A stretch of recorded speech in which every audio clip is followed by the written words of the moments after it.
It's Casio, it's vintage, it's premium, it's Casio Vintage Premium.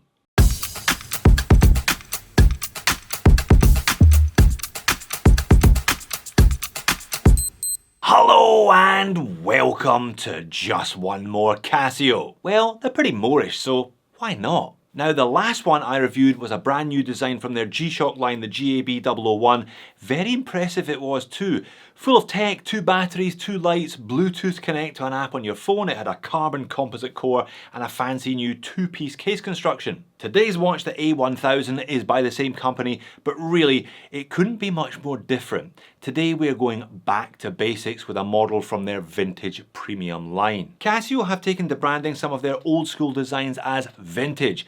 I guess technically any watch over 20 years old qualifies, so these designs legitimately also qualify for that label. And this watch features something we've been asking Casio for almost 20 years. Not a coated resin case, but a metal case. Hence the premium. Now these A1000s I think can best be described as unisex. The classic small cases are going to fit even the most slender of wrists. Some of the colour schemes I would imagine will appeal more to ladies, whereas others will appeal more to gentlemen, whilst there are others still that I think will be universally popular. Now you saw the pop-up. This video is sponsored by Casio Australia. I will therefore leave a link to their site in the description of the video, and I will talk about prices today in Aussie dollars. But you're all clever people, it won't take you too long to find the best deals on these in your local region, in your local currency, I'm sure. There are no less than 9 different colour versions available. I've been sent 6 of them, so we've got plenty to look at and plenty to discuss today in the comment section. Let's flip the camera and get on with it. Indeed, just look at that selection. 6 out of the 9 different versions that are available to buy. But somewhat surprisingly, the prices on these vary considerably depending on the colour version. Anywhere from 199 Aussie dollars up to 289 Aussie dollars. I will circle back to the price and the price disparity a little later on in the video. So was I right then? Do you see some of these aimed more at a female market and some aimed more at a male market? Look, none of them are what I would describe today as massively masculine, I admit that. But I think in this day and age, companies are usually wiser than to overtly brand things as men's and ladies. And I think that by offering a spread of different colours, brands like Casio are able to broaden the appeal of individual models and thereby hedge their bets as to who is actually going to buy them. I think these classic digital Casios have a universal appeal anyway. I see these little watches pop up on the wrists of people at all ages and in all walks of life. People who just want a simple, no-nonsense, everyday timepiece that does exactly what they need it to do and no more. And when you look at the modules in one of these, the 3479, they do exactly what you need them to do and no more. The button at the top left operates a light. It's actually a pretty decent single white LED. On the home time, pressing the button in the bottom right switches between 12 and 24 hour mode. Bottom left takes you into mode selection. The first option is a single alarm. Again, pressing bottom right here allows you to turn the alarm on or off and switch the hourly chime on or off as well. You can set the alarm by holding down the top left. The next mode is stopwatch.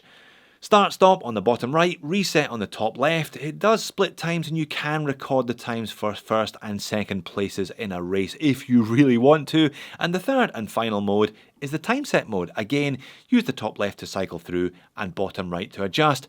And that, ladies and gentlemen, is that. Exactly what you need and no more. Accuracy from these things is plus or minus 30 seconds per month maximum variance. If you're unlucky, therefore, you gain or lose a minute every 2 months. If you get lucky, chances are you won't have to adjust this one more than once or twice a year, if that. Battery life is approximately 3 years. But that, according to the instruction manual, is based on the alarm beeping once per day for 20 seconds and only pressing that light button once per day as well. So you have been warned. So what about these new premium elements then, the metal case and the mesh bracelet? Well, both of them are rather pleasant. The case is a mixture of brushed and polished, mostly polished, but with a vertical brush to the upper bezel surface, framing the crystal and the dial. It's nicely done on these plain steel versions, not as noticeable on the IP coated versions though, because the coating to an extent fills in the texture. Depending on the version, the 3 push buttons are either plain steel silver or IP coated to match the various stylistic elements of the watch. And the mesh is very nice, quick release, which is a bonus. Chances are most people who buy these will just leave them on the original band anyway.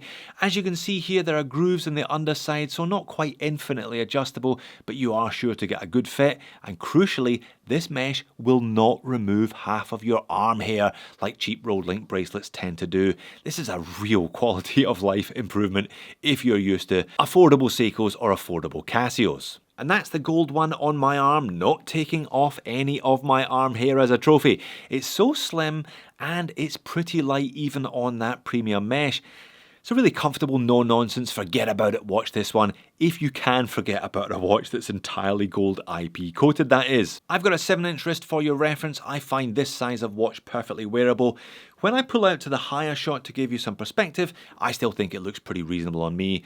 Pocket shot to finish, again for a small watch, I think there's plenty of presence here, particularly in the shiny gold one, which is definitely my personal pick of the bunch. Talking of size, the dimensions on this one are as follows. 38mm across the middle, it has a thickness of only 7.5mm, though really slim. Lug tip to lug tip is 39.5, lug width is 18mm, although like I said, I'd imagine most people won't change it from the supplied mesh. Weight on said supplied mesh is 73 grams. Alright, moans and niggles then. I said up front that I thought some of these would be chosen by gentlemen, whereas others will be chosen by ladies. None of them are what you would describe as particularly butch. The size is quite small for many guys, plus even some of the colour versions, which I think men would be more inclined towards, use mother of pearl, which is not particularly manly substance, I don't think. Perhaps if they called it father of pearl, that might change things.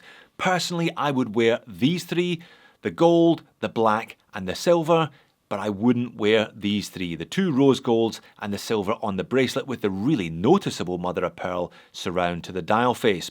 That's just a little bit too far for me on that one, I think. I showed Mrs. John with the 6 of them and told her to take her pick. She went straight for the rose gold one, confirming my suspicions. The prices. Like I said, I'm going to talk in AUD today. You're more than welcome to do your own research and find the best deals for you. What I don't understand is why there is such a range of prices within the same range of watches, if you see what I mean. From under 200 to nearly 300 for the same watch. Why is the cheapest watch in the selection 90 Aussie dollars cheaper than the most expensive watch when it's exactly the same, just in a different colour? I don't understand it. And Casio, if you're going to go premium, please go properly premium and fit sapphire crystal to these rather than mineral. A bit of extra water resistance wouldn't go amiss while you're there, perhaps an upgrade to 50 rather than 30. It really wouldn't cost you much extra, I'm sure, and would help these lovely little watches look much better for much longer. But overall, I like it. It's a fun watch and I think the premium metal case looks good.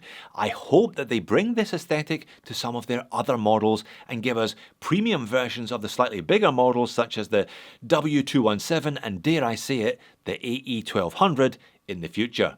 Fingers crossed. So there you have it. If you're a fan of the brand and want something that looks and feels a little bit more upmarket whilst retaining Casio's charm and a little bit of geek chic, these will definitely fit the bill. I just wish they had sapphire crystal to complement those metal cases. If these are perhaps a little bit on the small side, why not check out the W217H or the A800?